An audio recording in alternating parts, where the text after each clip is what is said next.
What they found in Pope Francis's residence changed everything. Pope Francis's residence is far from the lavish, opulent image many people might imagine. When thinking about the supreme leader of the Catholic Church during his papacy, Pope Francis lived in the humble Casa Santa Marta, a simple guest house located within the walls of Vatican City. This decision once shocked the world. How could someone with such immense power turn their back on centuries of tradition? Was this a gesture of humility, or was there something deeper and more intentional? This decision has shocked the entire world. How could someone with such immense power turn their back on centuries of tradition? Is it a gesture of humility, or is there something deeper and more purposeful hidden behind this decision? Don't forget to leave a comment with number 1 if you empathize with Pope Francis, or number 0 if you have a different opinion. Share your thoughts with us. Be sure to like and subscribe to the channel so you don't miss what happens next, where we will reveal all the secrets behind this story.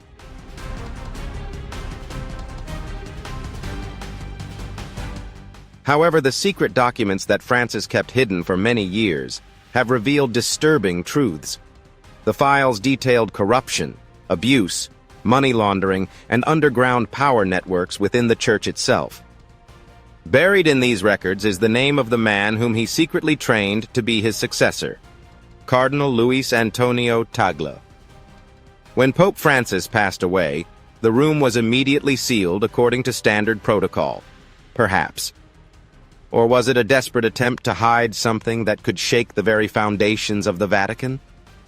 This is not just the place a pope once slept. This could be where secrets were kept.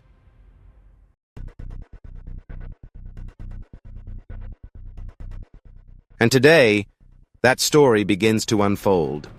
Pope Francis passed away, and Casa Santa Marta was sealed. Pope Francis passed away on April 21, 2025, after a stroke, coma, and irreversible heart failure. He lived to be 88 and led the Catholic Church for 12 years.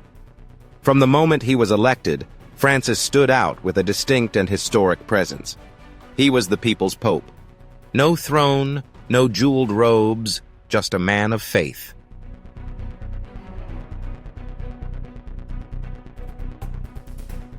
Walking among the people, his simple lifestyle was not just an act of faith. It was a symbolic statement of a church that had been renewed, one that was closer to its flock and in opposition to the grip of ancient forces. Pope Francis dedicated much of his life to serving the poor. "My brothers are poor, and I am one of them," he often said, explaining that he took public transportation rather than using a chauffeur-driven car, and he cooked his own meals after being appointed a cardinal. He famously turned down a celebratory trip to Rome and instead donated the money to charity.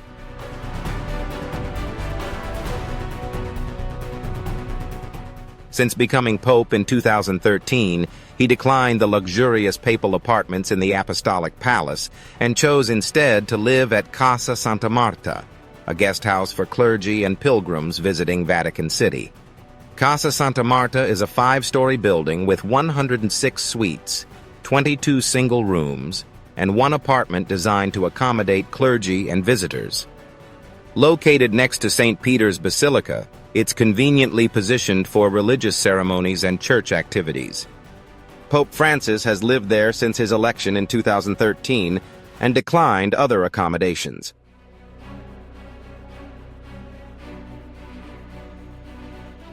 His room at Casa Santa Marta is simply furnished with only the essentials, including a wooden crucifix and a small statue of the Virgin Mary. In addition to a simple bedroom, he maintains a small office where he works and receives guests. He often dines with clergy and staff in a common dining room instead of eating privately. Pope Francis is known for rejecting luxury in all forms, even choosing to drive a modest green Ford Focus instead of a bulletproof limousine. He believes that armored cars create a distance between him and the people, while a regular car makes him more approachable.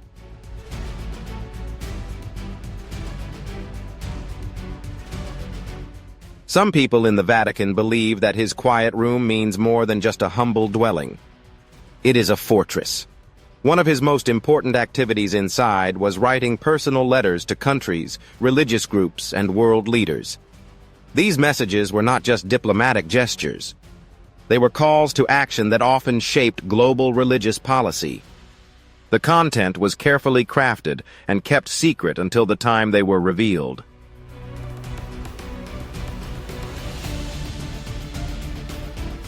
But there were still more sensitive documents he kept hidden. Sources suggest that Pope Francis stored secret documents in his office related to church scandals, corruption investigations, and classified negotiations with foreign powers. These files were stored in locked drawers and protected by advanced security systems. After his death, the Vatican quickly sealed the Pope's room. Officially, it was to preserve any valuable documents for the Church and future leadership.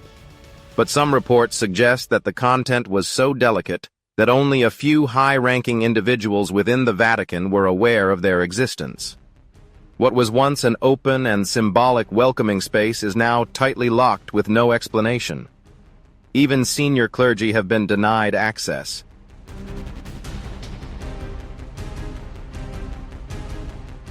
And when the Vatican sealed that room, they weren't just protecting a space, they might have been protecting something much more powerful. So was the sealing just a ritual tradition, or a calculated move to safeguard a truth that could change everything?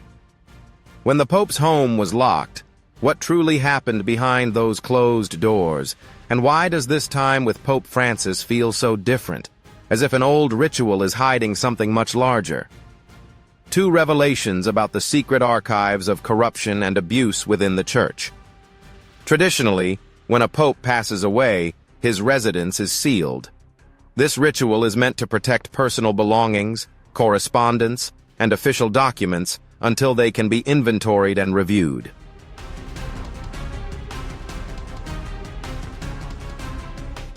Almost unnoticed by the public, but this time when the Vatican guards quickly sealed off Pope Francis's residence, whispers began spreading throughout Rome. Why the rush? Why did internal reports suddenly mention secret documents and even a hidden list of names? From there, even stranger rumors began to spread.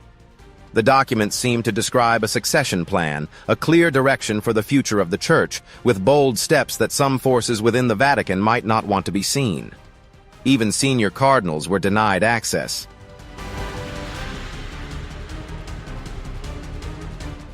What could be protected so tightly, and why did the Vatican act faster than usual? It was no longer just a ceremonial form of a residence. Francis's dwelling now seemed like a race against time to control information. Information that could spark global controversy or even divide the Church itself. The turning point came when a renowned religious historian, who had spent years researching the Church's issues, happened to find a crucial part of these sealed documents.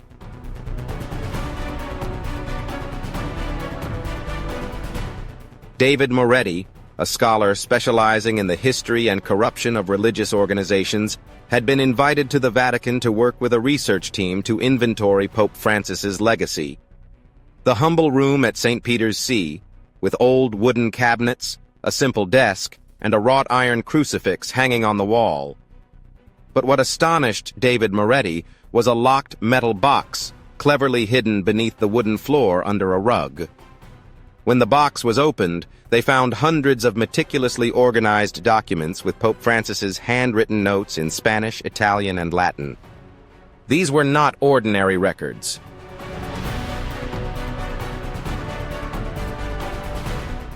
They were secret archives on corruption and abuse within the Catholic Church that he had collected over decades.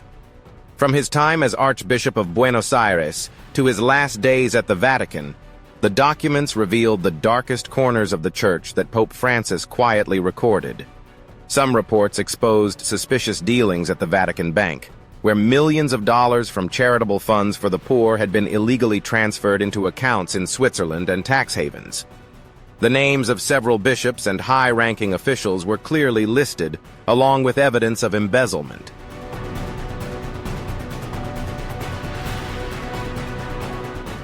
Other pages documented the abuse of power, where some cardinals and bishops covered up sexual abuse scandals by transferring the accused priests to different dioceses without punishment. A particular document recorded Pope Francis's failed efforts to convince the cardinals to reform the system handling these allegations with painful handwritten lines. They refuse the light of truth. Most notably, there was a coded list about a secret group within the Vatican known as Secolo Nero. This group consisted of a small but powerful handful of individuals who were believed to have protected the interests of high-ranking officials and obstructed Pope Francis's reforms. Interspersed in the documents were his personal notes expressing his suffering as he faced internal resistance. One handwritten excerpt left David Moretti speechless. "I plead for forgiveness, but justice must be done. This secret cannot be buried forever."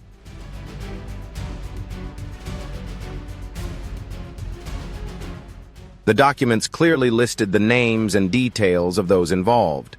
Famous priests, high-ranking bishops, and even negotiations between the church and politicians, both within and outside the Vatican, aimed at covering up abuses.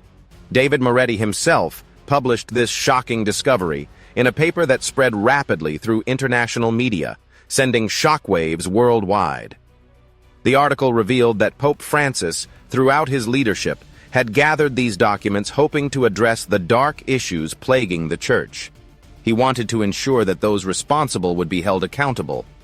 But he also understood that releasing this information too soon could disrupt the entire power structure of the church.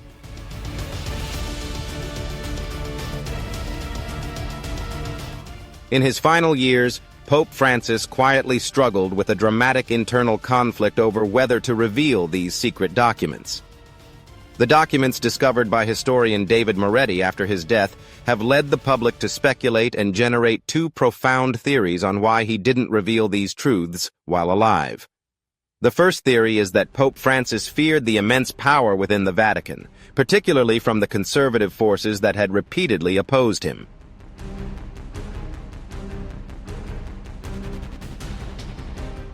Pope Francis may have been concerned that revealing the documents would cause an unprecedented crisis, shaking the power and reputation of the Catholic Church.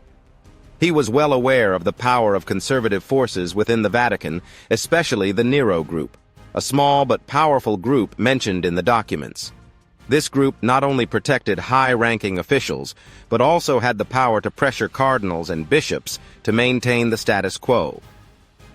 One report from the archives reveals that some members of the group had threatened to paralyze the Pope's reform initiatives, including the public disclosure of abuse scandals.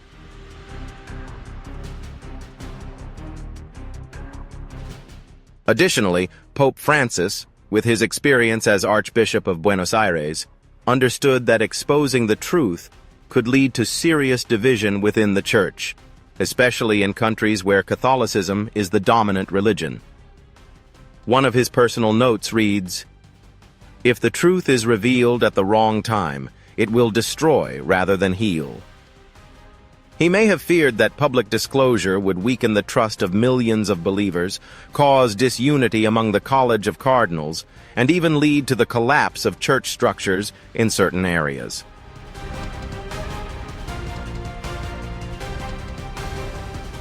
The second hypothesis, supported by the public, is that Pope Francis did not want to cause the Church's collapse.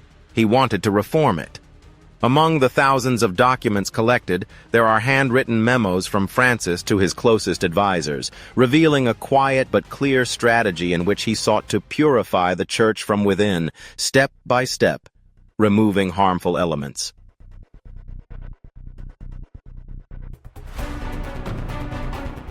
He was not silent out of weakness, but was waiting for the right moment to act. Unfortunately, death came sooner than he had predicted. Among the shocking documents discovered by David Moretti was a file marked Sub Rosa 7, a list of over 120 testimonies from victims of abuse by priests in Latin America, Europe, and Africa. These testimonies had never been made public. Some of the documents even contained signatures from bishops confirming that they had quietly transferred accused priests instead of expelling them, or reporting them to authorities.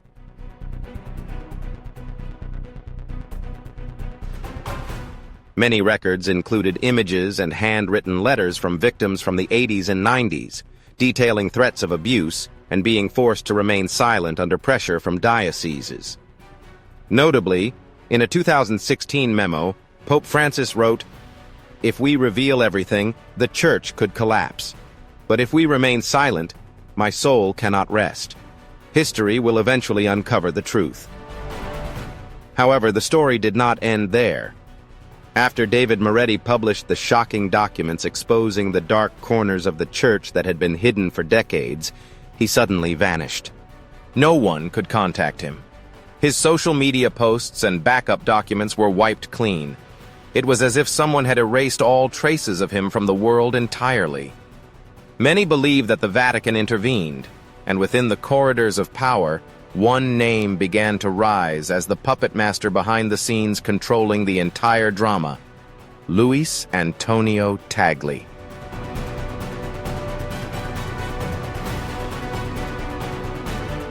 So who is Luis Antonio Tagle? Why is his name at the center of this storm? Luis Antonio Tagle, the chosen successor to the Pope, had been selected. Cardinal Luis Antonio Tagle walked the ancient corridors of the Vatican without ever seeking attention. Humble, gentle, and deeply connected to the people, Tagle never sought the spotlight. But there was one person who always kept an eye on him: Pope Francis.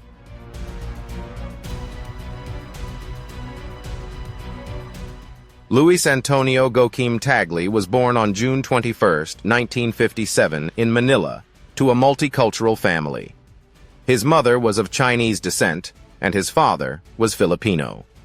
Despite growing up in modest circumstances, Tagle was raised in an environment filled with faith. He often shared, "I never went to sleep without praying the rosary with my family." This moral and simple atmosphere instilled in him a deep love for the Church and the poor. Tagle quickly proved himself to be an outstanding scholar, particularly in the humanities and theology. He was sent to study at the San Jose Seminary in Manila, where he was ordained a priest in 1982. Later, he moved to the United States.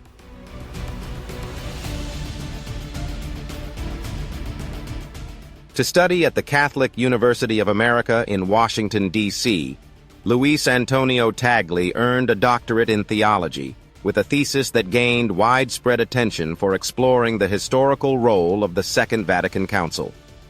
It was here that he drew the attention of Vatican scholars and was considered one of the brightest theological minds in Asia. In 2001, he was appointed Bishop of Imus, and just 10 years later, in 2011, he became the Archbishop of Manila. Shortly after Pope Benedict XVI elevated him to cardinal, the international media began calling him the Asian Pope, or future Pope from the Third World.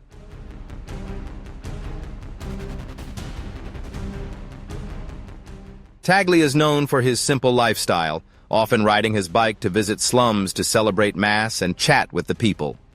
He refused to live in the Episcopal Palace, instead choosing to reside in a small room with a single bed and a tidy desk. In 2019, Pope Francis summoned Tagle to the Vatican and appointed him as the Bishop of the Congregation for the Evangelization of Peoples, one of the 4 largest offices in the Vatican, playing a crucial role in the Church's global strategy. This was seen as a preparation step for an even higher role, as this position is often a stepping stone for previous popes. Tagle was also appointed to several important committees, including the Congregation for the Doctrine of the Faith, the Congregation for Bishops, and the Economic Council, making him one of the most powerful cardinals today. When Pope Francis passed away, Tagle was temporarily appointed by the Vatican to oversee the issues of the See of St. Peter before the papal conclave.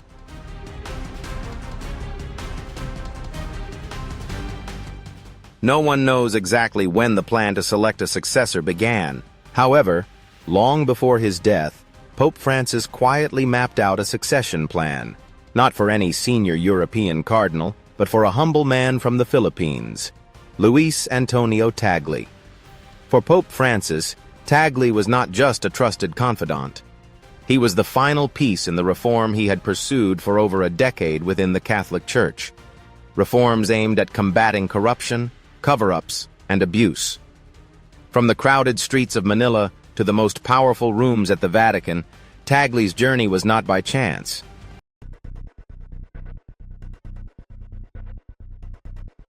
Shared ideals, light-hearted conversations, and a common vision for a church that serves, not just obeys. Many call him the Francis of Asia, a nickname that says it all. Compassion over power, humility over structure.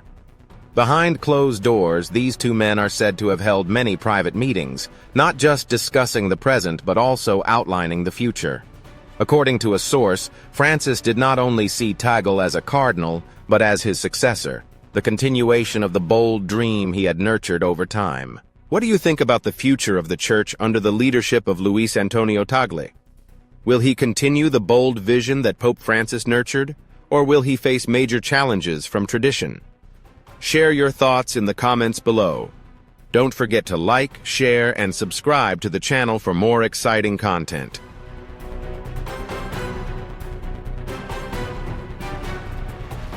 Tagle was entrusted with increasingly sensitive missions, from reforms to global outreach, each mission reflecting Francis's ideals.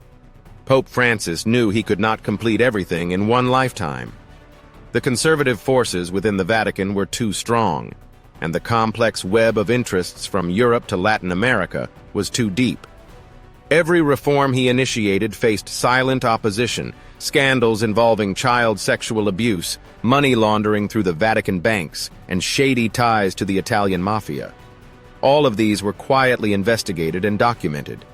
But making them public would not have been wise. It could have caused the Church's internal collapse while he was still alive.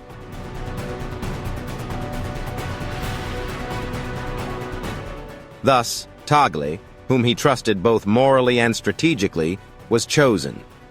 In his final years, Pope Francis summoned Luis Antonio Tagle to the Vatican multiple times, not only to empower him, but also to train him politically and securely for his unspoken role as the successor.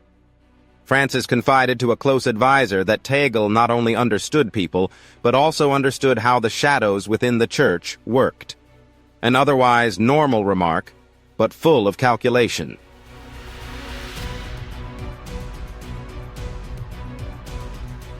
In a secret meeting in early 2024, Pope Francis handed Tagle a handwritten plan in ancient Spanish titled Crisis de Stilis Sombra, Reform from the Shadows, in which he outlined the steps for internal reform, financial transparency, public abuse records, and particularly restructuring local dioceses to end the concentration of power in Europe.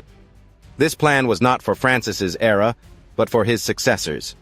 However, Francis knew that if he publicly chose Tagle, it would provoke a strong backlash from conservative forces.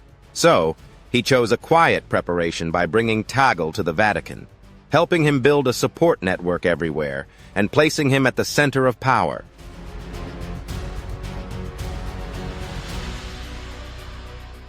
He made Tagle unavoidable when the next papal conclave meets.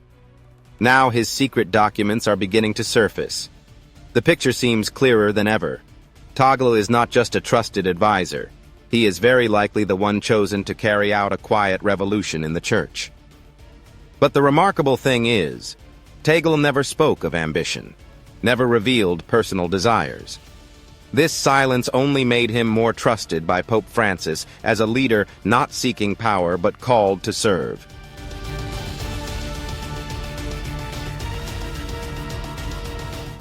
However, there is an unbreakable rule. No one can choose their successor.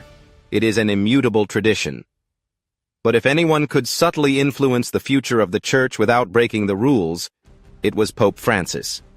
Over the years, he placed key figures like Luis Antonio Tagle in the right positions, planting seeds of hope not by words, but by actions. However, such a bold plan would surely face risks. The Vatican is a maze of power factions, and anyone who threatens the control of the conservative forces, especially a successor with progressive values like Tagle, will immediately become a target. Perhaps that is why the Holy See acted quickly and discreetly to control not just the disclosures, but also the timing and manner in which they were brought to light. Now, the whole world holds its breath. Will Pope Francis's silent strategy be enough to ensure his vision survives, or will everything be buried with him under pressure from powerful opposing forces in one clear truth?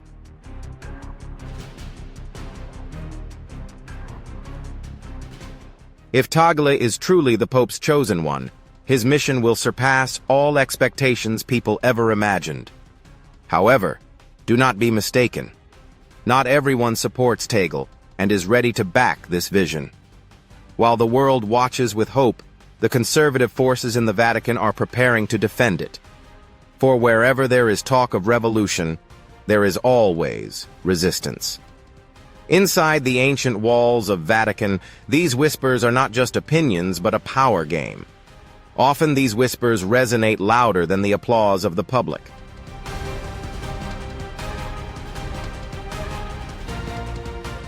Throughout Pope Francis's papacy, he did not only lead prayers but fought silent battles. These battles did not occur in public. They took place in private meetings behind closed doors and in the ancient halls of the Vatican, where tradition weighs heavier than vision. Pope Francis's efforts to create a more compassionate, inclusive church were praised by millions. However, within the Vatican, conservatives saw every reform as a threat, not just to doctrine but to the control structures they had maintained for generations.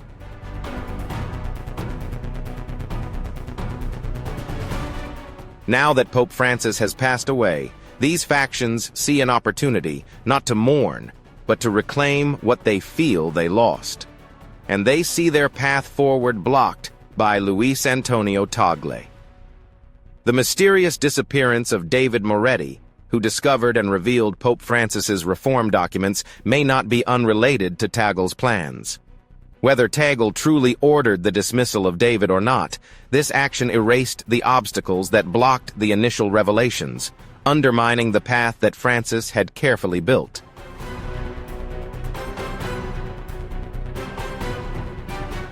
Now, the whole world is watching the upcoming papal conclave. Will Tagle become the first pope from Asia, or will he just be the final piece in a power game by someone currently lying in a small room in the Vatican, facing the underground forces and internal resistance within Vatican? From the moment the small door in Pope Francis's private room was sealed, those who truly understand the inner workings of the Vatican knew that the next power game would not be in the white robe of the next pope, but in the hands of the one chosen by Francis to inherit his legacy.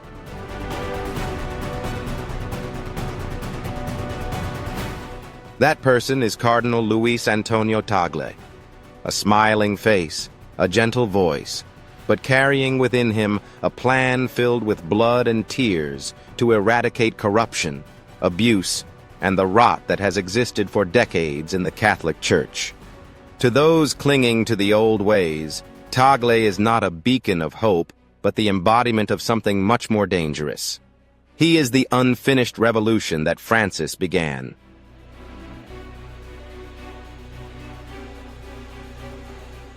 Luis Antonio Tagle did not come to the Vatican to play political games, but now politics has surrounded him. The confidential documents he inherited from Pope Francis, including lists of bishops protecting abusers, money laundering records at the Vatican Bank, and internal reports on exploitation in Africa and Latin America, are a ticking time bomb. He knows that exposing everything could tear the church apart, but silence would allow another generation of victims to live in the dark. Therefore, Tagle chose the most dangerous path, cleaning house from within, step by step, without spilling blood on the outside.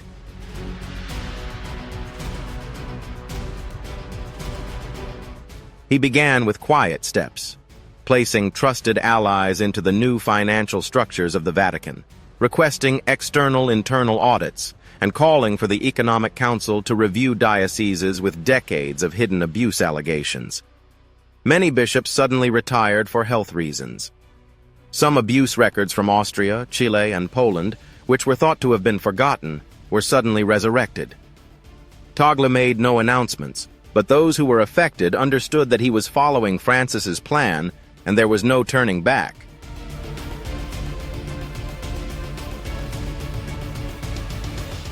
Tagle's plan even extended to reforming the Vatican Bank, where Francis's documents revealed that millions of dollars from charitable funds were illegally transferred into Swiss accounts. He proposed the establishment of an independent oversight committee, including international financial experts outside the church, to review all transactions. Tagle wanted to publicly release the bank's annual financial reports, breaking the veil of secrecy surrounding the bank. "The money of the poor cannot be stolen," he emphasized with determination in his voice.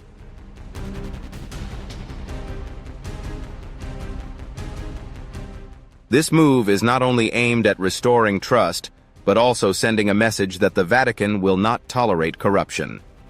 For the abuse victims, Tagle has quietly planned to establish a new organization, independent of the Church, but funded and protected by the Vatican, to collect testimonies, provide psychological therapy, and create a fully independent monitoring system.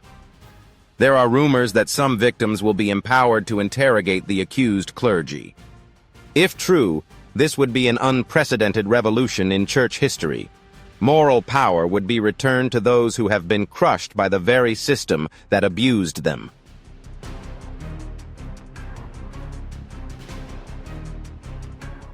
Breaking Secolo Nero is Tagle's greatest challenge. This secret group, which Pope Francis described as the darkness inside the Vatican, consists of high-ranking officials who protect personal interests and obstruct reforms. Tagle has planned to use the documents to identify and remove members while empowering progressive cardinals in important decision-making processes. He also wants to overhaul the bishop appointment process, ensuring that only morally upright candidates are selected. "The darkness will vanish when the light shines," he declares, showing an extraordinary resolve for someone known for his gentle approach.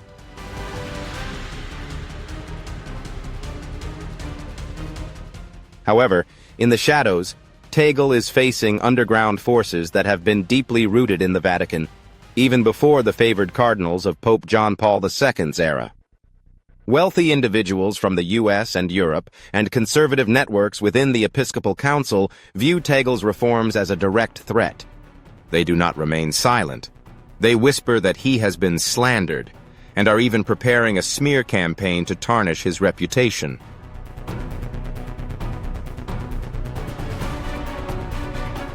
Does Tagle have the toughness to face this? He is not good at manipulation. He is not the type to slam his fist on the table and give orders, but that may be his weapon, a straightforward humility, so pure that no one thinks he is ruthless enough to overthrow a rotten empire. And because of this, he may surprise them. The question is, how much time does he have left? The papal conclave will soon meet. And if Tagle is not chosen as pope, everything entrusted to him by Francis will disappear forever.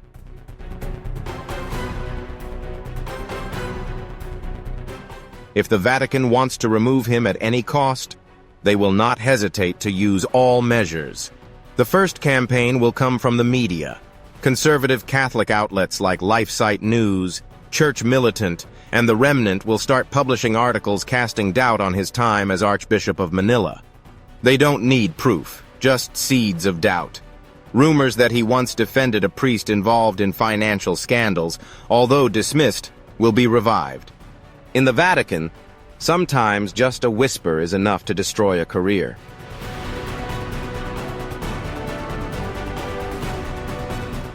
One weakness of Tagle is his background.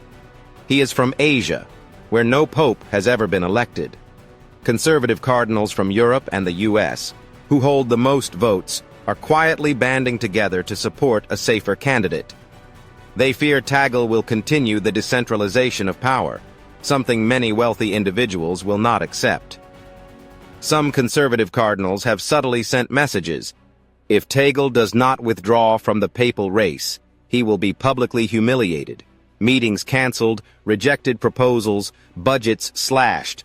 creating a tight web of targets to the point where he cannot act. In Vatican politics, there is no need to eliminate someone with a sword. Let them die in silence. Luis Antonio Tagle is not naive. He knows he is standing in a maze of power, suspicion, and plots that have never disappeared from the Vatican. But he also understands that if he falls, the entire legacy of Pope Francis's efforts will collapse.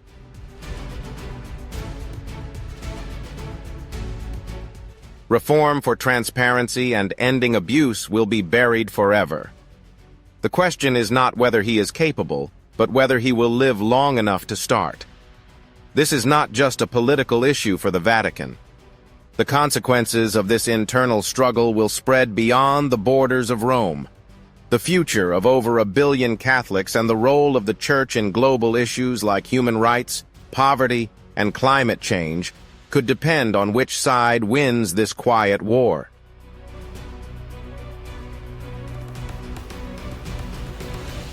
So, what will happen if Tagle moves forward despite the resistance? The secrets sealed within Pope Francis's villa could bring transformation to every corner of the world. Let's explore how these hidden truths might spark a new era for Catholicism. The Church could enter a new age, and this is why the world should pay attention. Perhaps this is Pope Francis's final plan, from beginning to end, to pass the torch to someone who will break the old barriers and make the Church more relevant in a modern, diverse world.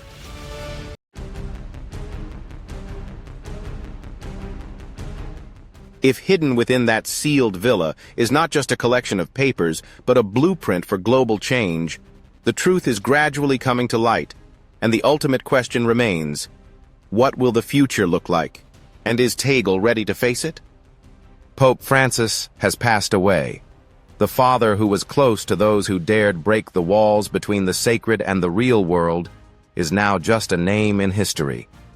His residence, the simple room at Casa Santa Marta, was sealed just hours after his heart stopped beating. No announcements, no grand ceremonies.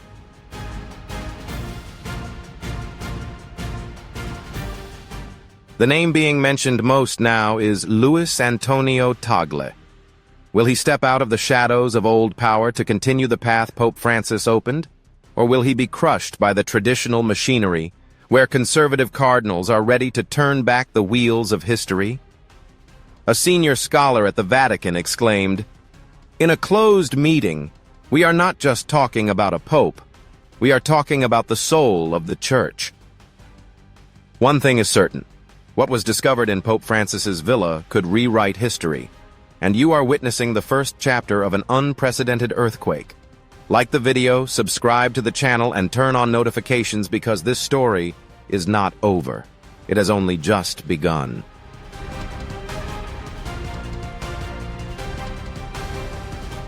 Share your thoughts on the future of the Vatican in the comments below.